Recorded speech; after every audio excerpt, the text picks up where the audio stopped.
कुछ पेरेंट्स का सोचना होता है कि जितने भी ट्यूशन टीचर्स होते हैं ये बैटरी से चलते हैं नॉर्मली। ठीक है, देखो लोकल एरियाज में पर मंथ के हिसाब से फीस चलती है ना। और क्योंकि वहाँ पे जो माहौल होता है, लोकेलिटी होती है, वो पैकेज सिस्टम अफोर्ड ही नहीं कर पाती है अधिकतर। तो पेरेंट्स जो है सोचते हैं ये टीचर्स तो बैटरी से ही चलते हैं और इनको ना तो भूख लगती होगी। ठीक है, और बैटरी तो अब डाली है, चलेगी काफ़ी टाइम तक, नॉर्मली बात है। ठीक है, इनको भूख नहीं लगती होगी, इनके बच्चों की कोई डिमांड नहीं होती होगी, इनकी बीवी को कुछ चाहिए नहीं होता होगा। तो जैसे फीस है, कई पेरेंट्स तो क्या कहते हैं 1 महीने की, 2 महीने, 3 महीने करने की कोशिश करते हैं। ठीक है, और कई बार तो 2 महीने बोल देते हैं कि अगले महीने आएगी, और अगले महीने के बाद बच्चा भी गायब है, मतलब 1 महीने से 2 महीने तक की फीस गायब हो जाती है। तो उनका मानना होता है भाई टीचर्स की कोई लाइफ है ही नहीं, टीचर को कोई ज़रूरत होती ही नहीं है, उसके परिवार की कोई ज़रूरत नहीं है। ठीक है, मतलब फर्स्ट प्रायोरिटी वो अपनी पहले प्रायोरिटी को रखते हैं पेरेंट्स, नॉर्मल कुछ पेरेंट्स ऐसे होते हैं, और कुछ तो टाइम पे फीस देते ही हैं। लेकिन कुछ पेरेंट्स ऐसे होते हैं कि पहले वो अपनी प्रायोरिटी रखेंगे, बाकी टीचर जाए भाड़ में। ठीक है, अगर ये एक परम सत्य है।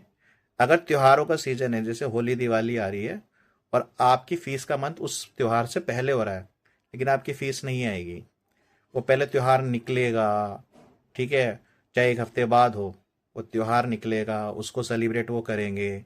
ठीक है, टीचर का कोई त्योहार नहीं होगा, टीचर की कोई ज़रूरत नहीं होगी। ठीक है, अब त्योहार निकलेगा कि अभी त्योहार बिताए, भी तो पैसे नहीं है कुछ टाइम बाद, और वो करते करते वो लगभग महीना एंड ही वाला होने वाला होता है, या फिर बोल दिया जाएगा अगले महीने दे देंगे।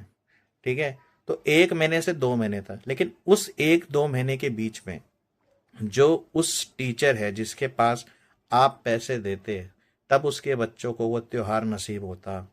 ठीक है, तब उसके घर में खुशियाँ आती। वो खुशियाँ कैसे मिलेगी, क्योंकि आपने तो पैसे रोक लिए। ठीक है, कुछ पेरेंट्स सेल्फिश हो जाते हैं नॉर्मली, और ऐसा ही होता है नॉर्मली। ठीक है, तो सबसे पहले टीचर्स को तो समझा जाता है इसकी कोई ज़रूरत नहीं, इसके पास तो होगा पैसा। ऐसा कुछ नहीं है। अगर आपका एरिया लोकल है, आप पर मंथ फीस दे रहे हो, तो समझ लो टीचर्स की हालत क्या होगी, क्योंकि कोई भी ऐसा पेरेंट्स नहीं है जो सेम डेट पर आपको पैसा देता होगा। उसका अगर रेशियो भी निकालेंगे तो 1% ही निकलेगा। ठीक है, अगर आप 100 बच्चे पढ़ा रहे हो, तो करीबन उसका 1 या 2 बच्चे, 1 या 2% ही, 1-2 बच्चे पेरेंट्स होंगे जो टाइम पे देंगे।